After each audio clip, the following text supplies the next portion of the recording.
Ada sebuah rumah kecil di pinggiran kota Batu. Kontrakan murah, catnya sudah mengelupas, halamannya sempit, dan pintu depannya sering berderit meski tidak disentuh angin. Orang-orang jarang melirik rumah itu. Mereka hanya lewat cepat sambil memalingkan wajah. Bukan karena bentuknya, tapi karena suaranya. Setiap malam, warga mengaku mendengar langkah kaki pelan di dalam rumah itu. Seperti seseorang berjalan tanpa tujuan, menyeret telapak kaki di lorong sempit. Kontrakan itu sudah beberapa kali disewa orang, tapi tak ada yang bertahan lebih dari 2 bulan. Namun, bagi Ardan, 27 tahun, rumah itulah satu-satunya pilihan yang masuk akal. Ia baru pindah kerja, dan gaji pertamanya belum cukup untuk sewa tempat lain. Paling cuma rumah tua, gumamnya. Mencoba meyakinkan diri. Hari pertama ia menginjakkan kaki di dalam, sunyi menyambutnya. Bukan sunyi biasa. Sunyi yang membengkak seperti suara apapun sengaja ditahan oleh dinding-dinding rumah itu. Ardan meletakkan tasnya, menyalakan lampu kuning redup, lalu masuk ke kamar tengah. Ia ingin memastikan semuanya aman sebelum tidur. Saat mengunci pintu kamar, matanya menangkap sesuatu yang menempel di kayu kusam itu. Sebuah kalender kertas usang. Tanggal 7 dilingkari tinta merah. Tanggal 14 disilang besar, tebal, seolah dicoret oleh tangan gemetar. Dan di bagian bawahnya terdapat tulisan pensil tipis. Hitungan dimulai. Ardan tertegun. Apaan ini? Ia mencabut kalender itu. Tanggal hari itu? Tanggal 7. Kebetulan, pikirnya begitu. Ia merobek kalender itu tanpa berpikir, melemparkannya ke tempat sampah, lalu menghela napas panjang. Tapi saat kalender itu jatuh, kertasnya seolah berdesis, seperti seseorang menghela napas lega. Ardan tidak mendengar itu. Atau mungkin ia memilih untuk tidak mendengarnya. Karena sejak ia merobek kalender itu, hitungan itu benar-benar dimulai. Malam kedua Ardan di rumah itu tidak berjalan seperti malam-malam biasanya. Jam dinding menunjuk pukul 01.07, angka yang membuat bulu kuduknya meremang entah kenapa. Suasana rumah terlalu senyap, bahkan suara jangkrik seakan menghindari tempat itu. Ardan tertidur dengan lampu kamar redup. Tapi tiba-tiba, tok, tok, tok.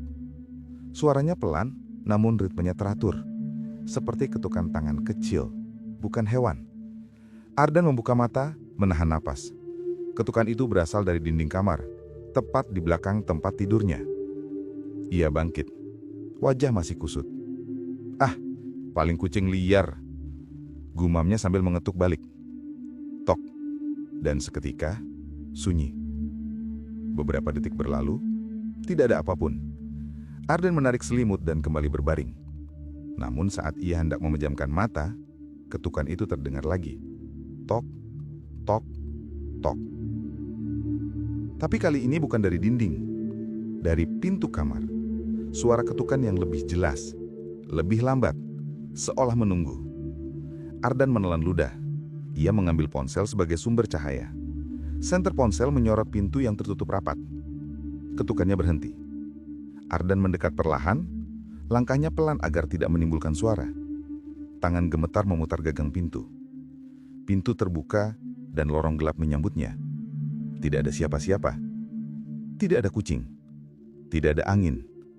Tapi Ardan merasakan sesuatu saat berdiri di pintu. Seperti ada seseorang baru saja berdiri tepat di depan pintu, baru saja mundur selangkah saat pintu dibuka, baru saja menghilang ke kegelapan. Dan hal paling aneh terjadi ketika Ardan hendak menutup pintu. Di lantai lorong, tepat di tengah cahaya ponselnya, ada bekas sidik jari kecil, menempel di lantai, basah seperti baru saja menggenggam sesuatu. Ardan merinding. Ia balik ke kamar, lebih cepat dari yang ia sengaja. Di belakangnya lorong kembali tenggelam dalam gelap.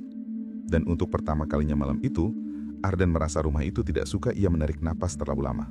Pagi itu, Ardan bangun dengan kepala berat. Mata perih, tidur kacau. Ia meraih ponsel untuk mengecek jam. Namun ada sesuatu yang membuat jantungnya berhenti sepersekian detik. Icon rekaman audio. Durasi 0,07. Loh, aku nggak pernah rekam apa-apa, gumamnya. Dengan sedikit rasa penasaran dan banyak rasa ragu, ia menekan tombol play. Detik pertama, hening. Detik kedua, Ada suara napas, berat, basah, seperti seseorang berdiri sangat dekat dengan mikrofon ponselnya. Detik ketiga, tok, tok, tok. Suara ketukan pelan, bukan dari pintu, bukan dari dinding, tapi seperti dari belakang telinganya sendiri. Detik keempat hingga keenam, ketukan itu berpindah arah, kanan, kiri, tengah. Seolah ada sesuatu berjalan di sekitar ponsel. Detik ketujuh, sebuah bisikan kecil. Begitu dekat, begitu nyata, seakan seseorang sedang menempelkan bibirnya ke speaker ponsel. Sudah dekat.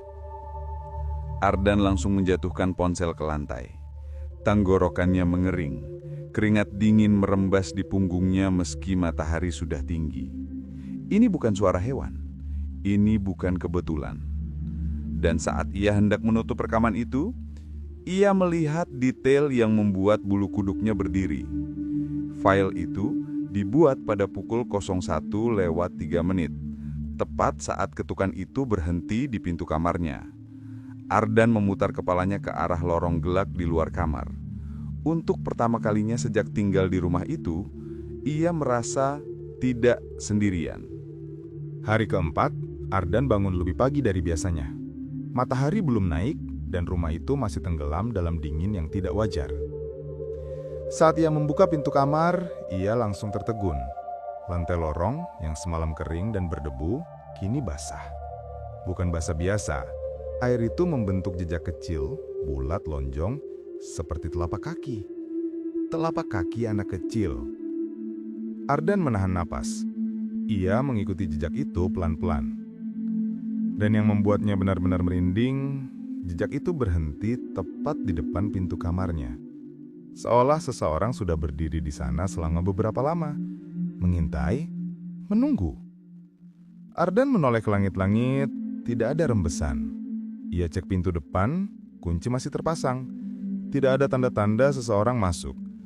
Namun, yang paling membuat tengkuknya dingin, jejak itu tidak mengarah ke pintu rumah. Sama sekali tidak keluar. Bahkan tidak menuju dapur atau kamar mandi. Justru sebaliknya. Jejak-jejak itu bermula dari ruang tengah. Ruang yang gelap dan tidak pernah ia pakai, lalu memanjang lurus ke lorong, dan berakhir di depan pintu kamar Ardan. Seakan-akan sesuatu dari dalam rumah itu masuk ke kamar Ardan semalam. Ardan menutup pintu perlahan, menahan napasnya sendiri agar tidak terdengar. Namun saat ia bersandar ke pintu, ia mencium aroma aneh dari balik lorong. Bau tanah basah dan bau kain yang terlalu lama direndam air. Aroma yang tidak seharusnya ada di dalam rumah kering itu. Ardan memejamkan mata. Untuk pertama kalinya sejak tinggal di kontrakan itu, ia merasa rumah itu bukan hanya misterius, tapi berpenghuni. Dan apapun yang menghuni, itu sudah terlalu dekat dengannya. Malam kelima adalah malam pertama Ardan benar-benar takut berada di rumah itu. Jam menunjukkan pukul 2:03 dini hari saat suara itu muncul. Awalnya hanya bunyi kecil, seperti piring saling bersentuhan. Klak, klak. Lalu berubah menjadi sesuatu yang jelas. Sendok jatuh, pintu lemari dibuka dengan kasar. Kursi seperti diseret seseorang yang berat badannya bukan manusia. Ardan duduk tegak di tempat tidur, tubuhnya kaku, jantungnya seperti ingin keluar dari dada. Lampu kamar dimatikan. Lorong gelap. Dapur berada paling ujung rumah. Tidak ada siapapun di sana. Seharusnya. Namun suara itu jelas.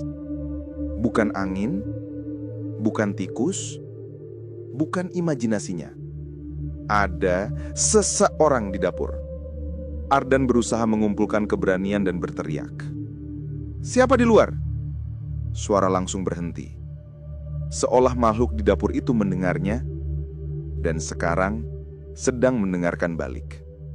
Keheningan itu jauh lebih mengerikan daripada suara berisik tadi. Ardan menahan nafas. tangannya meraih senter. Namun sebelum ia bisa bergerak, sesuatu terdengar dari dapur. Sebuah tawa. Pelan, serak, terdengar dekat dengan lantai seperti keluar dari mulut yang basah. Hehehe, he. Tawa itu tidak seperti manusia.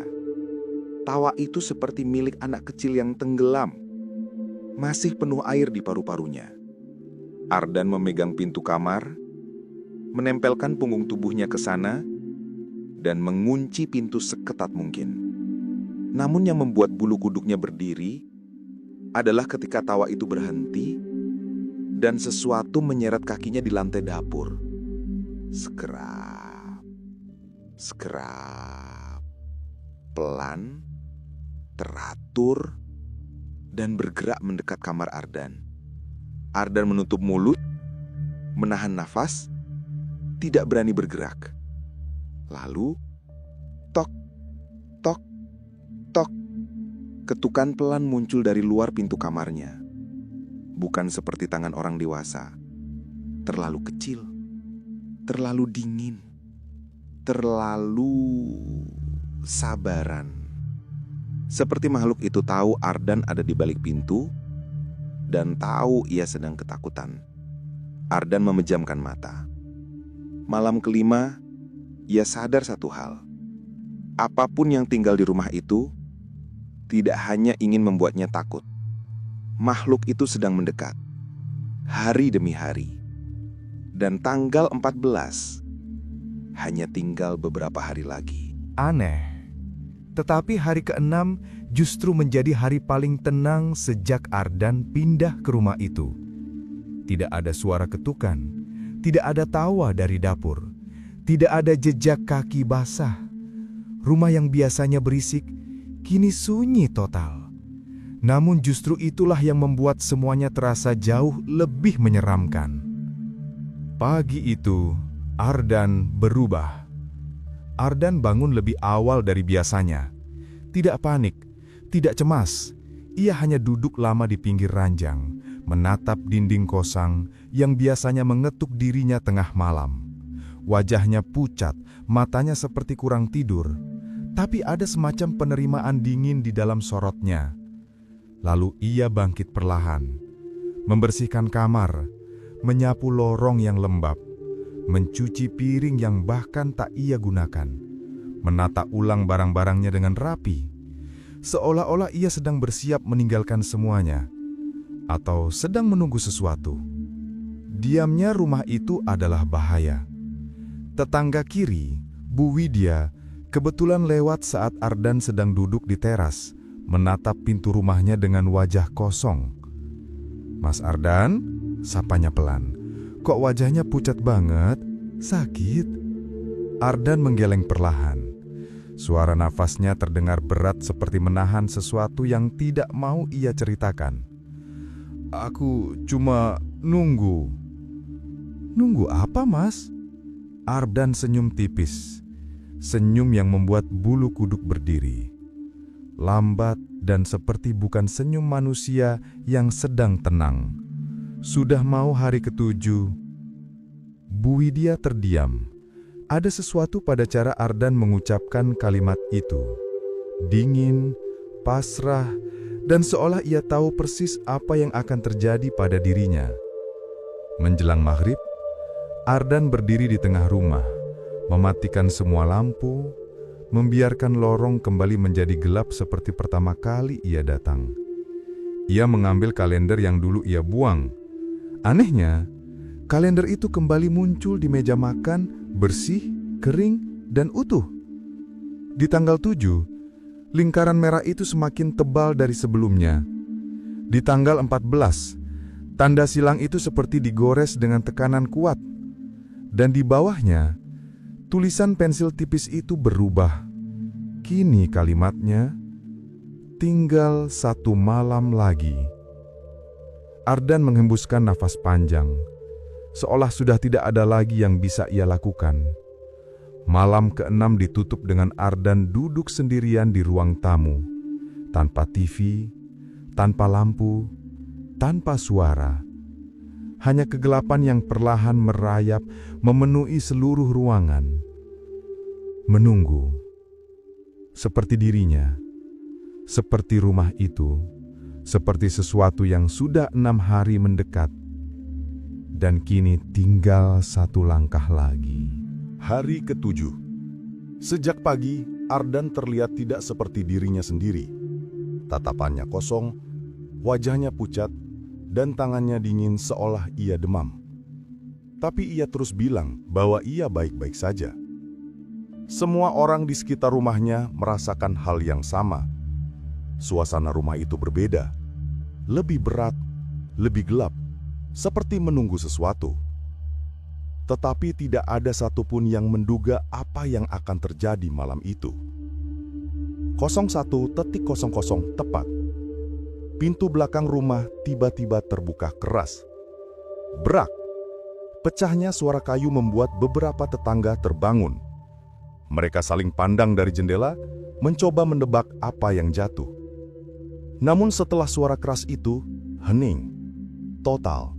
Tidak ada suara langkah Ardan, tidak ada suara barang jatuh, tidak ada suara orang berbicara. Hanya kesunyian yang terasa menekan telinga. Lalu, tok, tok, tok. Bukan ketukan pintu depan, bukan pintu kamar, melainkan ketukan kecil, ritmis, seperti seseorang mengetukkan kuku jari ke dinding dari dalam. Tetangga yang rumahnya paling dekat merasa merinding sampai tengkuknya. Karena suara itu bukan suara orang. Itu suara kecil, ringan, basah. Tok, tok, tok. Suara itu bergerak dari dapur ke ruang tengah, lalu berhenti tepat di kamar Ardan. Beberapa detik, sunyi. Kemudian terdengar, "Sudah waktunya." Bisikan itu tidak keras, tapi cukup untuk membuat darah siapapun membeku. Dan yang paling mengerikan adalah ini. Tidak ada suara perlawanan, tidak ada suara teriakan, tidak ada suara kursi terguling atau langkah tergesa. Seolah Ardan membuka pintu kamar dengan rela, seolah ia menerima sesuatu yang telah datang menjemputnya. Seolah ia menunggu sejak hari pertama. Setelah itu, rumah kembali hening. Pintu belakang perlahan tertutup sendiri dengan suara lirih. Klik. Dan tidak ada suara apapun lagi sampai pagi. Pagi itu, pintu rumah Ardan masih terbuka sedikit.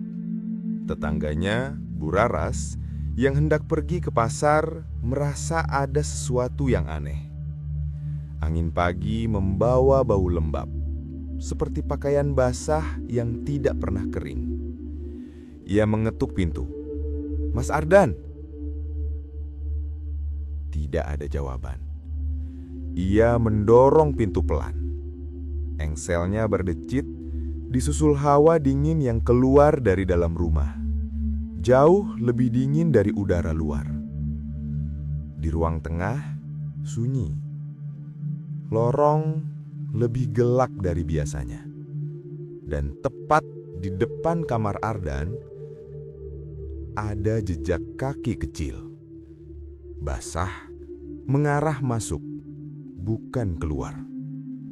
Bu Raras mulai panik. Ia memanggil warga lain, dan akhirnya polisi dipanggil. Ketika mereka membuka kamar Ardan, mereka menemukannya terbaring di lantai. Tubuhnya miring menghadap pintu. Tidak ada luka, tidak ada tanda perlawanan, tidak ada apapun yang menunjukkan ia mengalami kekerasan. Namun ekspresinya, itu yang membuat semua orang menggigil. Mata Ardan terbuka lebar, bukan ketakutan, tetapi seakan ia melihat sesuatu yang ia kenal tepat sebelum nafas terakhirnya berhenti. Polisi memeriksa ruangan. Kasur masih hangat, seolah ia baru saja bangun. Tidak ada tanda masuk paksa, tidak ada barang hilang, Tapi lantai kamar penuh tetesan air kecil. Seperti air yang menetes dari seseorang yang baru masuk rumah. Saat petugas memeriksa pintu belakang, mereka menemukan sesuatu yang membuat mereka terdiam.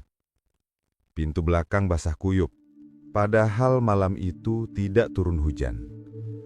Ada sidik jejak samar seperti jari kecil yang menekan daun pintu. Dan jejak kaki yang sama seperti yang ditemukan Bu Raras.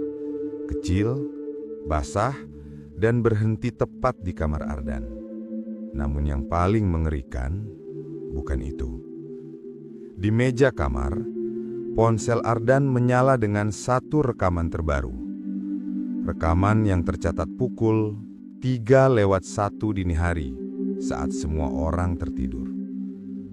Durasi rekaman hanya 1 detik. Polisi memutarnya. Suara speaker ponsel terdengar pelan, tapi jelas. Suara anak kecil. Berbisik. Dekat sekali, seolah tepat di samping Ardan ketika ia merekam. Kata yang terekam, selesai. Begitu rekaman berakhir, seluruh ruangan terasa lebih dingin. Dan itulah saat warga menyadari sesuatu. Tanggal kematian Ardan adalah tanggal 14. Tanggal yang disilang desar pada kalender yang dia robek di hari pertama. Hitungan dimulai, tulisan itu bukan ancaman, bukan peringatan. Itu pemberitahuan bahwa sesuatu di dalam rumah itu sedang menunggu seseorang untuk menggenapi hitungannya. Dan Ardan hanyalah bagian dari ritual yang sudah dimulai jauh sebelum ia menempati rumah itu. Sejak hari itu, rumah kontrakan tersebut kembali kosong. Tidak ada yang mau menyentuhnya. Tidak ada yang berani lewat depan semalam. Kadang, menjelang pukul 1 pagi, warga mengaku melihat pintu belakang rumah itu bergoyang pelan. Seperti ada seseorang kecil yang keluar masuk. Dan dari lorong gelap rumah itu, kadang terdengar suara ketukan. Tok, tok, tok. Mengingatkan bahwa hitungan itu mungkin belum benar-benar berakhir. Polisi mengira itu hanya kebocoran pipa, tetapi kontrakan Ardan tidak punya pipa air di dalam kamar. Semua saluran berada di luar rumah. Namun lantai dalam lemari benar-benar basah. Pak Darto, ketua RT yang ikut masuk untuk membantu, menyalakan senter ponselnya dan berlutut. Aneh, airnya dingin sekali. Gumamnya sambil menyentuh genangan tipis itu. Dingin yang menusuk tulang. Dingin seperti air sumur tua. Ia menggosok permukaan lantai yang basah, dan saat itu semua orang di ruangan itu terdiam. Air tersebut membentuk lingkaran kecil, tidak lebih besar dari tapak kaki anak-anak. Bukan sembarang lingkaran, tetapi lingkar berulang. Seperti ada seseorang berdiri lama di tempat yang sama. Diam, tidak bergerak, menunggu. Seolah-olah sesuatu berjongkok di dalam lemari itu semalaman, menatap keluar celah pintu, mengamati Ardan tidur. Salah satu polisi menelan ludah. Pak, ini rumah kosong atau ada orang lain tinggal di sini sebelumnya? Pak Darto menggeleng cepat. Kontrakan ini tidak pernah laku. Tidak ada yang tinggal lebih dari seminggu. Polisi menyenari seluruh lemari. Di bagian atas pintu lemari terdapat bekas goresan 4 jari. Tinggi goresan itu setara dengan tinggi kepala Ardan yang sedang duduk. Salah satu petugas berbisik pelan. Ini jejak seseorang atau sesuatu yang ngintip dari dalam. Sementara itu, di luar rumah, pintu belakang yang tadi ditemukan basah bergoyang pelan oleh angin. Tok, tok, tok. Seakan seseorang masih mengetuk, meski Ardan sudah tidak ada lagi untuk menjawabnya. Rumah kontrakan itu kini kosong. Jendelanya dibiarkan terbuka sedikit. Gordennya selalu bergerak seperti ada yang lewat di baliknya. Risih, muram, dan tidak pernah benar-benar diam. Pemilik rumah menolak menyewakannya lagi. Bukan karena takut, Tetapi karena setiap orang yang mencoba tinggal hanya bertahan maksimal 2 malam. Warga sekitar sudah terbiasa dengan satu hal. Ketukan dari dalam lorong. Selalu 3 kali. Tidak pernah lebih, tidak pernah kurang.